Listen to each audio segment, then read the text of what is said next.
All right, greetings, friends. Weston Nakamura from Blockworks Macro in Tokyo. It is June 30th, 2023. So today I'm going to just give a deep dive take on what was the most critical macro event of this week, if not this month, in terms of major central banks' public engagements. Okay, and that would be the ECB hosting their annual gathering in Sintra, Portugal, which was a few days long, but it ended with a panel featuring Fed Chair Jay Powell, ECB President Christine Lagarde, Bank of England Governor Andrew Bailey, and of course Bank of Japan Governor Ueda, who made his first international English-speaking appearance since becoming the governor of the Bank of Japan. So for those who missed that event, I definitely suggest watching it in full if you just want to catch up on the major central banks and their respective policy stances all in one sitting.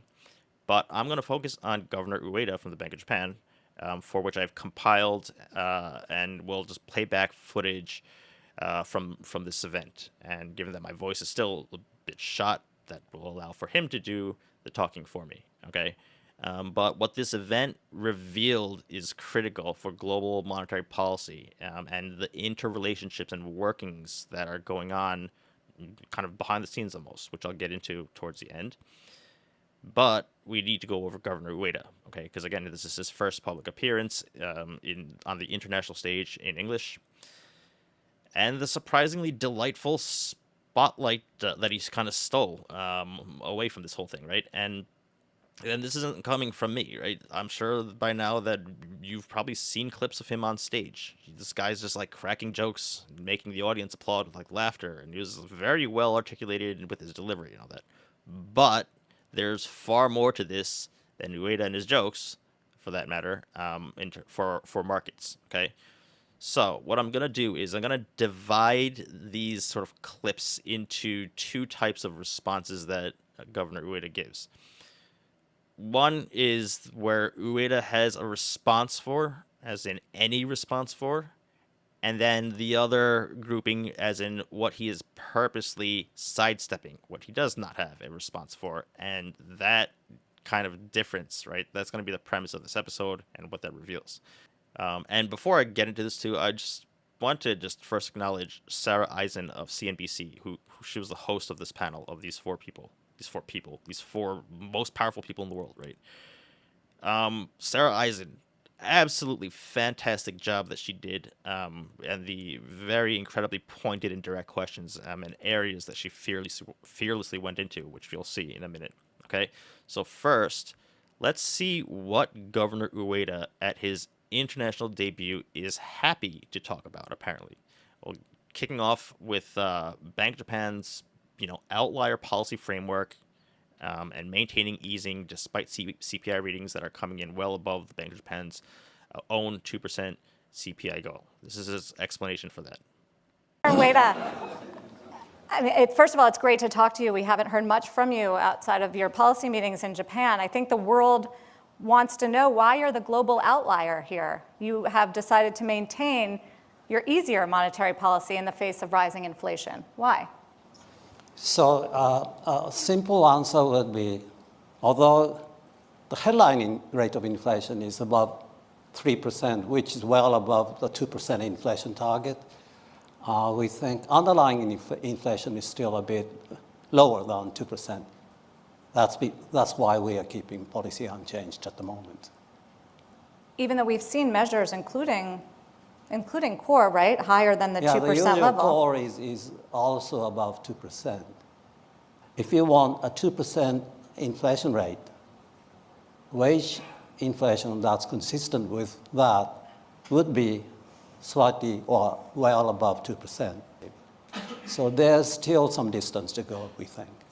And as a result of your policy being different than all these policies of your colleagues, the yen has gotten very weak and continues to weaken by the minute. Is it too weak? Well, the yen is being influenced by many factors other than our monetary policy, including the policies of these three banks. So we'll see.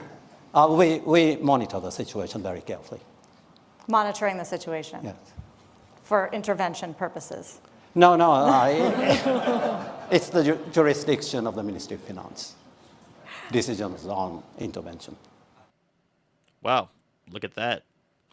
Governor Ueda is taking direct shots at the three other major central bankers sitting right next to him. Effectively, what he just said, or what he perhaps reminded us of, was that currencies are indeed pair trades, and as the Bank of Japan has been policy unchanged, then perhaps it's not so much JPY weakness as it is JPY just being static, and rather it's the other currencies that are strengthening in line with their respective monetary policy moves.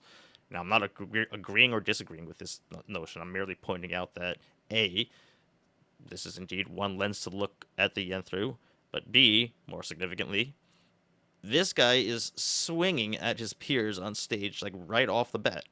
And it's absolutely not the last time in which Ueda talks very openly and comfortably in relative terms to the others sitting next to him, if not just outright commentating on the other central banks with his own thoughts, which we'll see right away, right here. Governor Ueda, do you think that they are over-tightening? No. No, you don't.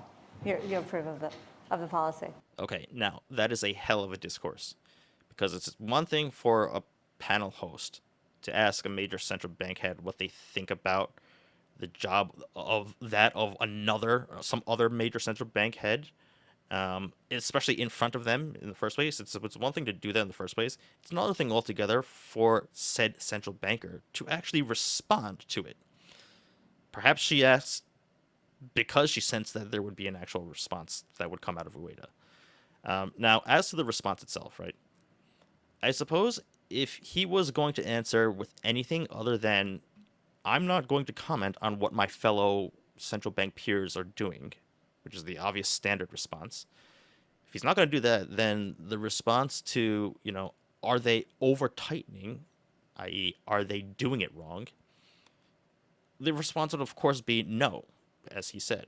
But remember, he just attributed yen weakness to what these other central banks' respective policies are. So if that's the case, and these other central banks are not over-tightening, then is that implying a self-admission, perhaps unrealized, of BOJ is over-easing?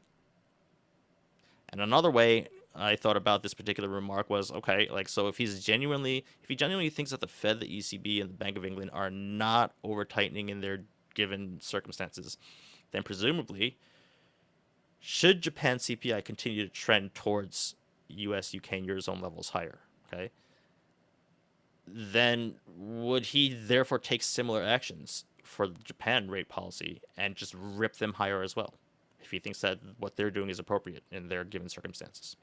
Okay, and so on that note, let's get back to Sarah Eisen's very direct and pointed questioning. What would it take for you to really strongly consider abandoning the yield curve control and negative rates? So we have a forecast or a projection of inflation path that looks like it's going to go down for a while toward the end of this year. And from there on, we are forecasting some increase in the rate of inflation into 24. But we are less confident about the second part. If we become reasonably sure that the second part is going to happen, that could be a good reason for a policy change.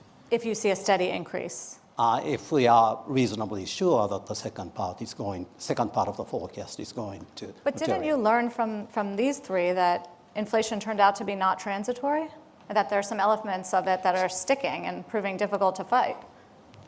Right. So the second part is the sticky part. But it's still, as I said, we think less than 2%. We hope to make sure that it's going to go up to 2%. Okay, wow, I love that. Didn't you learn from these other three that inflation is not transitory? Right? This is what I'm talking about, okay? By the way, his response is essentially Japan is trying to achieve that circumstance that the other three are in, i.e., sticky inflation is a nice problem to have, right? Listen to what he says about how they have to first de-anchor inflation expectations from being flat, but then in the future have to re-anchor them in the future, which is the exact dilemma that the other three on stage are currently in and are desperately trying to fight their way out of. Okay, wow, I love that. Didn't you learn from these other three that inflation is not transitory, right? This is what I'm talking about, okay? By the way, his response is essentially Japan is trying to achieve that circumstance that the other three are in, i.e., like sticky inflation is a nice problem to have, right? Listen to what he says about how they have to first de-anchor inflation expectations from being flat, but then in the future have to re-anchor them in the future, which is the exact dilemma that the other three on stage are currently in and are desperately trying to fight their way out of. Governor Ueda, the inflation expectations, because they've crept up in Japan as well. Yes. We've been for a long time trapped in a zero inflation expectations equilibrium. So we've been trying very hard to move this to a 2% inflation, 2% expectations equilibrium. To do so, we had to de-anchor expectations from zero, raise inflation expectations, and in the future, we'll have to re-anchor them at 2%. This is a formidable task, and now we are seeing signs that inflation expectations are rising. But as I said, not to the extent that we are fully in the 2% inflation expectations equilibrium. Governor Ueda, do you worry about the impacts, the lagged impacts of their policies on the global economy and on your economy? Oh, yes, but for ourselves, we haven't had any serious monetary tightening for 3 decades. I was a board member of the BOJ 25 years ago. Then the policy rate was about 20, 30 basis points. Wow. Now, minus 10 basis points. So, and it doesn't sound like it's changing anytime soon. So in terms of that, the lag in the effects of monetary policy could be at least 25 years.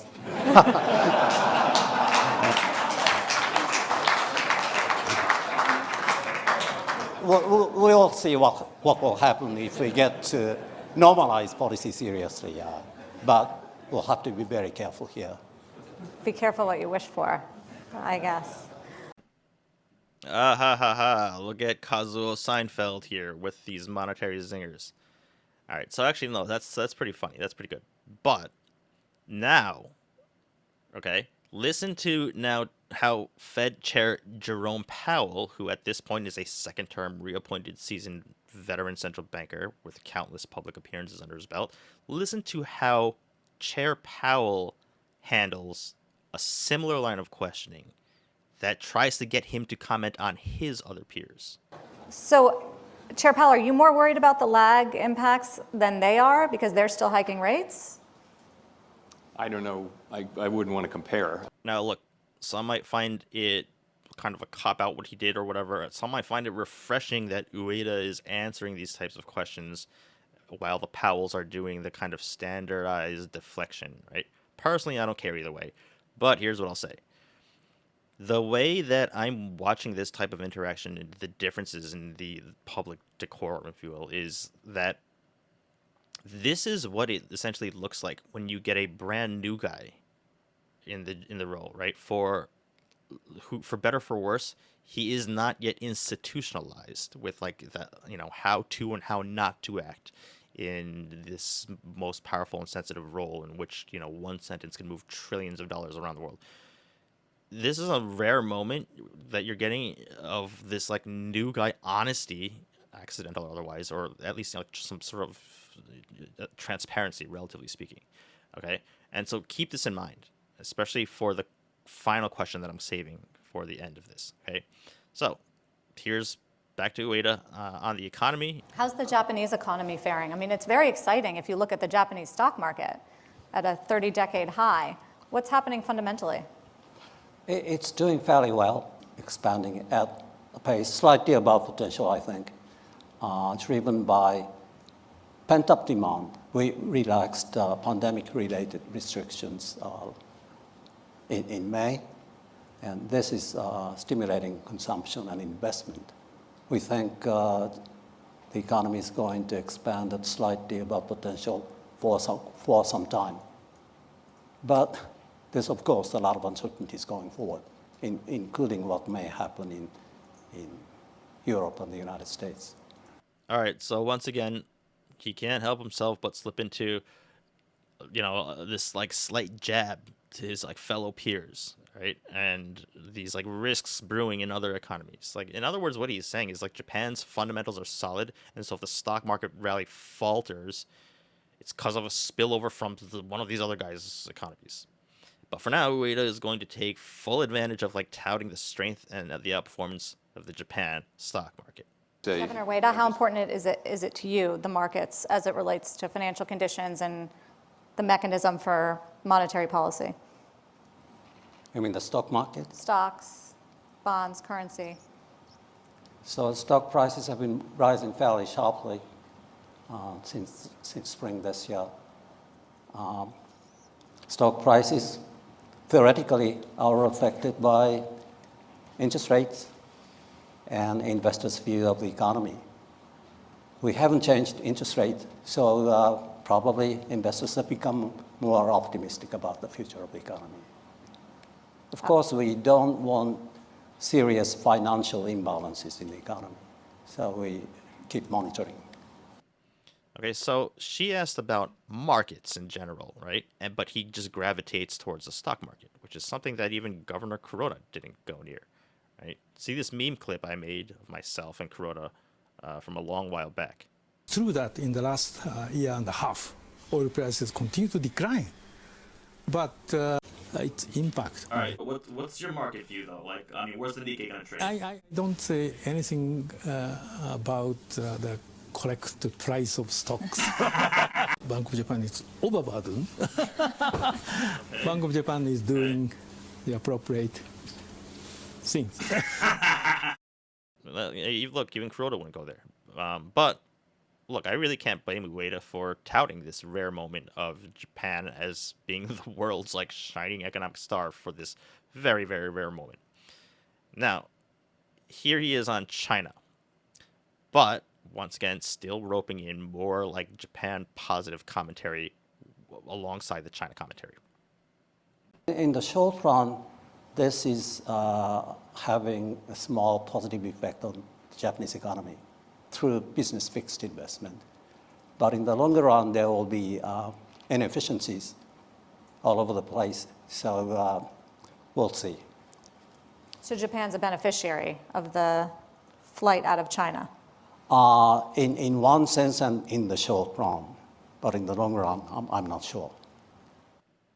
Okay, and again, that goes to the theme I've been discussing on Market Depth of Japan's foreign inflows happening at the expense of outflows from Hong Kong and China, or the Nikkei versus Hang Seng Index long-short pair, right? All right, now, here's when things actually start to take a turn. A subtle turn, which likely was probably overlooked by many who are watching this, but an interesting turn nonetheless in Ueda's behavior of what he will answer and what he won't go into any depth whatsoever about, okay? As well as for once explicitly staying in his kind of jurisdictional lane.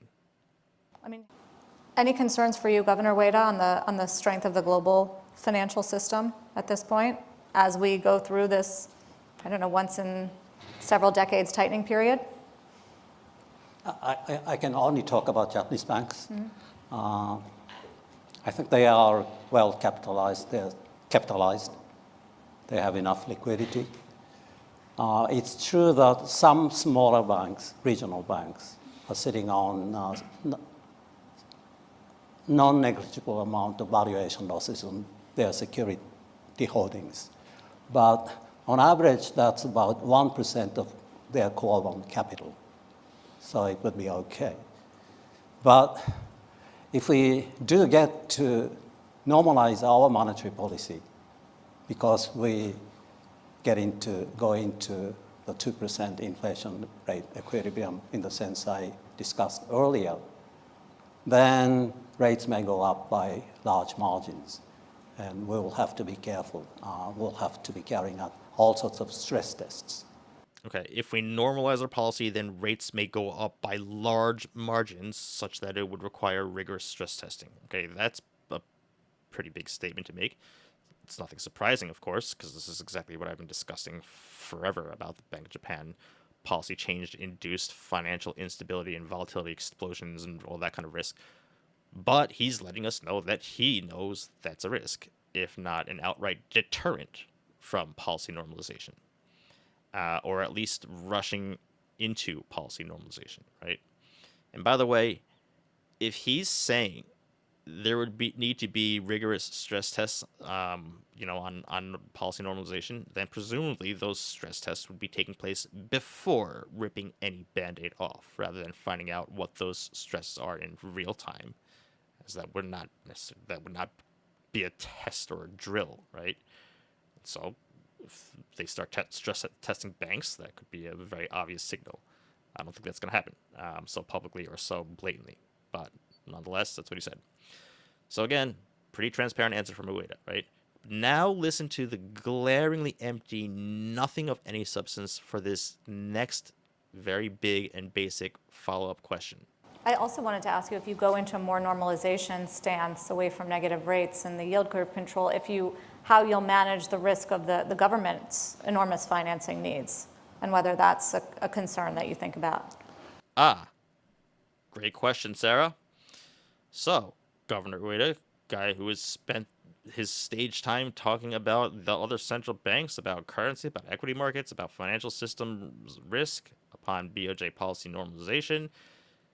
Let's hear the answer to what of this primary matter of the Bank of Japan's role in the JGB market. Well, we keep saying that it's the business of the government and the Diet to create sustainable government finance.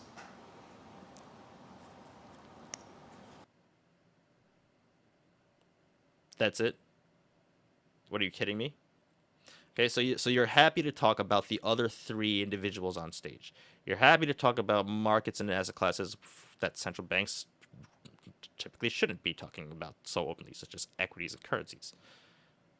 But you have absolutely nothing on the Japanese government bond market and the still ongoing QE and permanently established JGB buying operations daily for an amount of unlimited, the artificial setting of the long end of the JGB yield curve, which keeps, ever-growing government borrowing levels and funding costs at rock-bottom levels, the ownership of half of the outstanding government debt, the Bank of Japan monetizing and financing the enormously indebted Japanese government.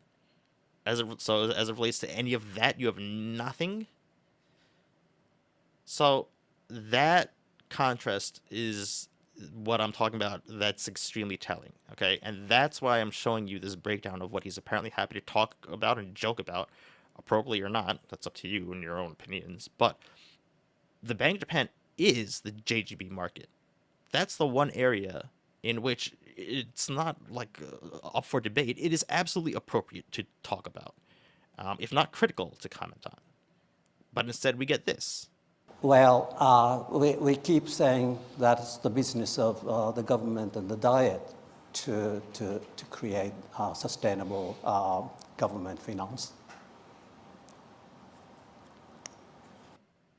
Now, just in case you thought that might have been just a moment of, who knows, a brain fog or whatever, right? And not like a purposeful dodge, and that's something that I'm reading too deeply into, okay? Here's another chance that he gets to openly discuss the Bank of Japan's JGB activities and its holdings. Ask you guys about the balance sheet, very hot topic. Governor Ueda, how do you think about the expansion of the balance sheet, and how much is too much? Well, it's a tough question to answer.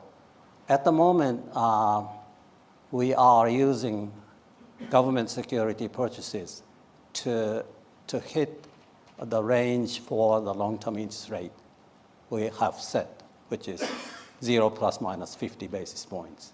So the size of the balance sheet is an endogenous variable. The rest of you are kind of in shrink mode. Seriously. All you did just now was describe very oversimplistically that you're doing yield curve control. The size of the balance sheet is an endogenous variable. No shit, right? That's not the question, and you know it. QE, quantitative easing, is balance sheet size targeting, right? We will buy X amount of assets per month or per year or whatever. Yield curve control, on the other hand, is price level targeting. Okay, we will buy an unlimited amount of assets at price level X. We get that. But anything on being the only central bank with a balance sheet that's 120% of GDP, absolutely massive relative to the size of the economy, and which is more than twice that of the next runner-up, which is the ECB at 60% of GDP at its peak. Nothing on balance sheet expansion to these like experimental levels, let alone the unwinding of balance sheets, right? Which is what the question at hand is. And the question, which, by the way, the other three, Powell, Bailey, and Lagarde, to their credit, they actually discuss their respective situations and their progress and processes on. Okay, so basically, it is a rookie, right? I'm not saying this in an insulting, demeaning way or anything like that. What I'm saying is that this is literally the first time at the rodeo. And so while it may be a good tactic to be an amusing joke cracker, right, to introduce yourself to the international community by, and being very openly talking about things that seasoned or institutionalized veteran peers on stage typically wouldn't, right? Maybe that tactic is a good thing, but that tactic will backfire if you're not consistently doing it when it comes to all matters, particularly when asked about questions about your own business. Because if you're not consistent, then it doesn't spotlight what you're saying, but rather it highlights what you clearly do not want to discuss for whatever reason it is that you don't want to. So that's what the broad takeaway of this whole like Ueda shtick is, really, right? Now, look, maybe it might not be accurate to say that this is a rookie mistake. Maybe it's actually like a, quite an advanced move of chess playing in which he's overperforming in these other topics and areas so as to distract away from where he doesn't want to go. I mean, the press certainly took it that way. But either way, it's pretty obvious. Governor Ueda and the Bank of Japan are in a situation where they cannot and will not talk about, their most very basic operational role in the government bond markets.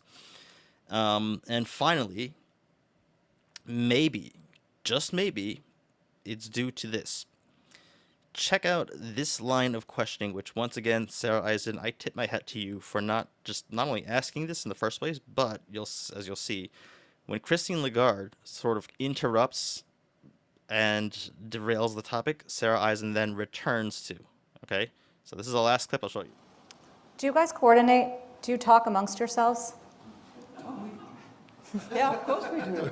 I mean, do you call before policy meetings? Can I Yeah, just, please. I just want to follow up on what Jay said, because I think he's completely right. And I think I that asked if you guys coordinated or talked about monetary policy before. I mean, does that happen? Should it be more coordinated? Because you're all doing different things right now. Well, I mean, let's start. So let me just play back again when she's asking the question itself, because clearly there's hesitation to answer this amongst the panel, right?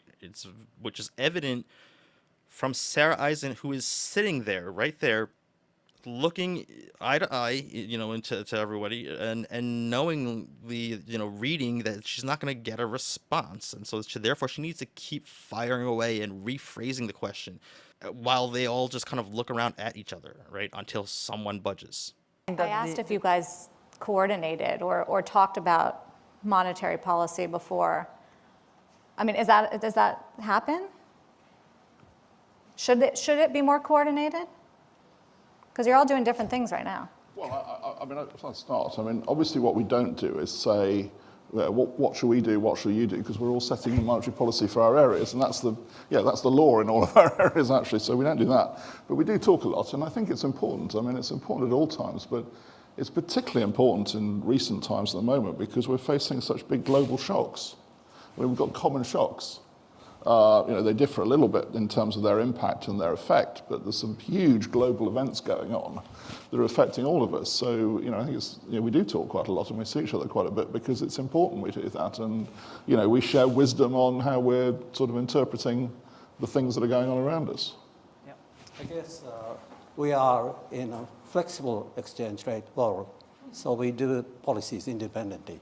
But of course, we exchange information, which is very, very valuable.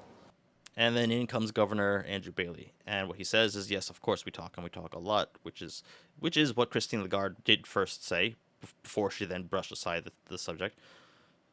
But what Andrew Bailey says is, he says, obviously, what we don't do is say what we should do, what you should do, right? Yeah, no kidding. Yeah, we get that. You're not dictating to one another what some other central bank should be doing. Nor are you asking one another what to do. Obviously, we know that. But what you are doing, Governor Bailey and all four of you amongst yourselves, what you are doing is, here is what we are going to be doing in policy, and here's what we won't be doing. You're revealing to each other ahead of time what your respective policy decisions are going to be. Obviously. That's what you're doing. Like what? That never comes up in discussion? Let alone the purpose of these discussions and these frequent talks in the first place. Amidst all of these like frequent inter-central bank talking, are you seriously just calling each other, asking for like what, a macro data point question or something? No, you're talking about the most extremely privileged, like classified level matters at the highest levels, right? There's no other reason for people at your level to be talking to one another. Okay, this isn't some like private practice of economic research for some small business, right? You each have an enormous staff of thousands in your organization. Okay, and I'm not just talking about like research and like PhD economists, right? I'm talking about even like hands-on markets traders at the open market operations desks, the people with the unlimited firepower to execute and to shape so-called price discovery in the largest markets on the planet, government bond markets, right? You have all of that color at your disposal. You have all the resources that you need. Why are you talking to each other and so frequently? For what information? You're talking about your respective policies and policies, intentions and preferences to one another. And you're doing so because knowing what others are doing can affect how you may carry out your own policies and vice versa. And so, let me loop all this back to the newest guy to the club, Governor Ueda, who, let me remind you, just hosted all of these people and more at the G7 finance ministers and central bankers in Niigata, Japan last month. So Ueda stole the show with his surprising outspokenness and humor at Sintra, right? But that's a very weird and unusual thing. It's a surprise, right? A surprise to who in particular? It's a surprise to the Japanese back at home. Maybe not so the international audience, but it's certainly a surprise to the domestic Japanese, because the domestic media coverage back in Japan and the broader chatter in general here is one of surprise, right? Like, here's a headline. Ueda cracks jokes at his first overseas trip, and the European media is amused and finds him to be funny. That's literally the headline, okay? And by the way, they're not saying that in like a bad or negative tone either. And so why are we in Japan so surprised, more so than the international audience is? It's because this is not the Governor Ueda or even the nominee Ueda that we've seen in the past 2-3 months since emerging, or I suppose re-emerging on the scene, okay? Because at Bank Japan press conferences, or in front of Parliament, or even with the media, Kazuo Ueda is a very different person. He speaks very softly, right? He has this like wavering in his voice that makes him sound extremely nervous, if not outright lacking confidence in anything he says. And he never, ever has said a joke right? Let alone cracked a smile during his time so far. In other words, he seems, or he is, far more comfortable in Sintra in front of an international audience speaking in English, this is like debut, than he has ever shown to be in Japan. Now, that might be like kind of unusual, right? For him or for anyone to somehow be more confident, more relaxed, and even more like humorous in a foreign language and setting relative to your home country and your native language, right? Wouldn't that be kind of weird? And look, maybe it's because Japan is like just too stuffy, right? And so Ueda's in Portugal. He's breathing like fresh air of like social norm freedom that isn't available in Japan's very polluted social climate. By the way, I'm not being sarcastic. Like I'm criticizing Japan's polluted social climate. So I can understand that, right? I don't personally abide by that, if you can't tell, but I get it if that's what he's, kind of experiencing overseas. Or, alternatively, maybe what we're seeing and we're getting here is an Ueda who is enjoying a moment of like a massive boost of confidence, maybe subconsciously. And how is he doing this? In two ways. Number one, heading into this very event, dollar yen was, and still is for that matter, on the precipice breaking into 145 plus, which is the Japan's FX intervention levels from last year. Okay, so he has like kind of currency pressure because of policy divergences. And so before he left Tokyo, it's very, very highly likely that he had assurances from Finance Minister Suzuki and Kanda at the Ministry of Finance that they have their finger on the FX intervention trigger. Okay, and thereby, Ueda had his own sense of confidence that he derived off of that. And that therefore that it kind of alleviated him, and that now he can discuss policy divergence without having the FX risk overhanging in his mind the whole time. So that's confidence source number one. And then confidence source number two. Okay, so look, these four talk and often, right? As they just said. And so Ueda, this guy has been getting briefed internally, as well as probably from Kuroda himself, his predecessor, and he's getting caught up in everything in this whole situation, right? In addition to starting to get engaged with these talks with these other central bankers. And so, going back to my core thesis about the Bank of Japan in the first place, Ueda knows that the Bank of Japan and its yield curve control policy is the last anchor of global QE left. And as I discussed in a recent episode of Market Depth, he's absolutely aware that the other three on stage, they can carry out their own necessarily hawkish policies because the Bank of Japan is holding down the fort, as in keeping a major force from above on bond yields globally with yield curve control and with their easing, and thus allowing for these three and basically every other major developed economy and country in the world to exercise hawkish tightening policies that otherwise wouldn't or couldn't be as hawkish if not for the Bank of Japan keeping JGB yields at 0.5% on the long end, and thereby pushing trillions in Japanese capital, the world's largest foreign fixed income holder, into DM bond markets in search of much needed yield. Hell, look, the ECB had just had held a seminar earlier that same day on that same stage in Sintra about policy normalization, hosted by the vice president of the ECB, who just published a report on BOJ normalization being a major risk to the EU and global fixed income markets, as I also covered recently on Market Depth. Okay, so that is also giving a shot of confidence on this particular stage, probably at the subconscious level, like I said, to Ueda, right? Which is absent anywhere and anytime else. It's only there because he's literally sitting within reaching distance of Jay Powell, Christine Lagarde, and Andrew Bailey, who are, by comparison, very quiet. But that is not the setting that is available in Japanese parliament or in a Bank of Japan press room. Okay, now look, again, I'm not saying that Ueda is like abusing his like power or something like that, like above the others, as if telling jokes are equals like flexing, leverage or something like that. It's not what I'm saying. Okay, what I am saying is that he's reminded of the enormous dependence and reliance that these other three have upon the Bank of Japan to anchor global rates, or to not anchor them suddenly and cause potential massive volatility explosion in government bond markets globally. Massive sell-off in treasury markets, Italian BTPs, French OATs, right?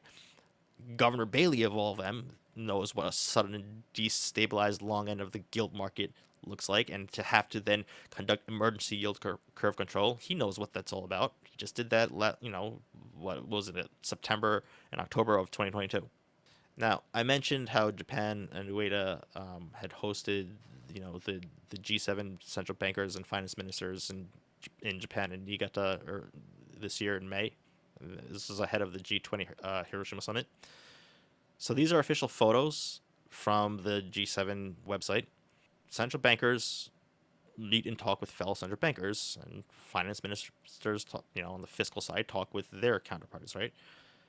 But there's a bunch of these in which Bank of Japan Governor Ueda is talking with U.S. Treasury Secretary Yellen, monetary official, fiscal official, and seemingly walking and talking, as in this is an unscheduled sideline chat, and a very long sideline chat at that.